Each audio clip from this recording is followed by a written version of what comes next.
এটি হলো আপনার TVS Apache RTR 4V bike. তো এই বাইকটির সমস্যা হলো বাইকটির ইঞ্জিন থেকে প্রচুর ঝিরঝিরি শব্দ আসে।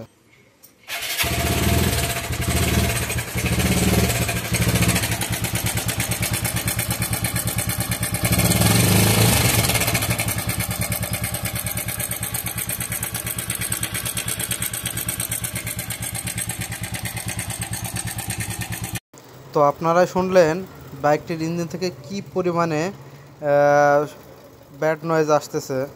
তো এটার আমরা সমাধান দেওয়ার চেষ্টা করব। তো সেই সাথে বাইকটির আমরা ইঞ্জিন অয়েল ড্রেন দিলাম।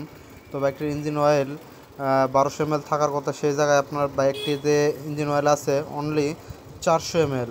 তো বাইকটির ইঞ্জিন অয়েল খেয়ে ফেলছে। তো আমরা বাইকটির এটারই সমাধান দেওয়ার চেষ্টা করব। তো বাইকটা আমরা খুলে নিয়েছি। তো আমরা ম্যাগনেট কভারটা খুলবো। তো বাইকটির ইঞ্জিন অয়েল খাচ্ছে, সেই সাথে বাইকটির ইঞ্জিনের ঝিরঝিরি শব্দ। তো আমার কাস্টমার ভাইয়ের সাথে কথা বলার পরে তার একটু সমস্যার কারণে বাইকটির যে ইঞ্জিন অয়েল খেত এটার সমাধান দেওয়ার কথা বলছিলাম। তো উনি একটু সমস্যার কারণে এটা এখন করবে না। তো বাইকটির ইঞ্জিনের যে সাইড বেরি শব্দ এটা আমরা সমাধান দেওয়ার চেষ্টা করব। তো ইঞ্জিন অয়েলের কাজ এটা আমরা করব না, সেই সাথে আমরা শুধুমাত্র সাউন্ডটা যাতে ক্লিয়ার হয় এটারই আমরা সমাধান দেওয়ার চেষ্টা করব। তো দেখুন বাইকটির টাইমিং সেন্সটা একদম নষ্ট হয়ে গেছে। তো এত পরিমাণ নষ্ট হয়ে গেছে এটা বলার ভাষা খুঁজে পাচ্ছি না।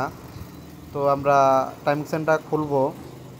তো দেখুন বাইকটির ইঞ্জিনের ভিতরে এমন একটা অবস্থা হয়ে গেছে। তো ইঞ্জিন অয়েল একদম পুড়ে শেষ হয়ে গেছে।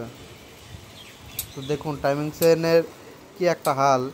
আপনার বিশেষ করে ড্রাইভ যে চেনটা থাকে ওই ড্রাইভ চেনে অনেক সময় মোবিল বা ইঞ্জিন অয়েল না দেওয়ার পরে এটা যেমন শক্ত হয়ে যায় ঠিক তেমনই হয়ে গেছে, এত পরিমাণে হার্ড হয়ে গেছে।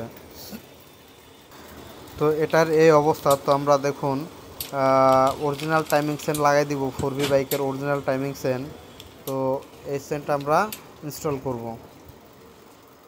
তো দেখুন আমাদের টাইমিং চেনটা ফিটিং করা শেষ। তো আমরা বাইকটির ম্যাগনেট কভারটা আটকিয়ে দেব, দিয়ে বাইকটির আমরা রোকারগুলো অ্যাডজাস্ট করে দেব খুব সুন্দরভাবে যেন বাইকটি খুব ভালো চলে। তো আমাদের বাইকটি ওকে। তো সাউন্ডটা আপনারা শুনুন কেমন হলো।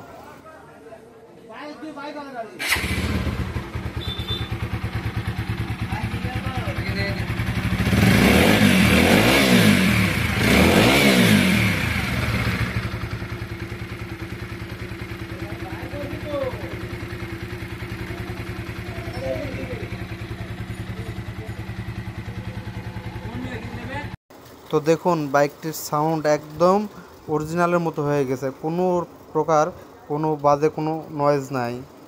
ধন্যবাদ।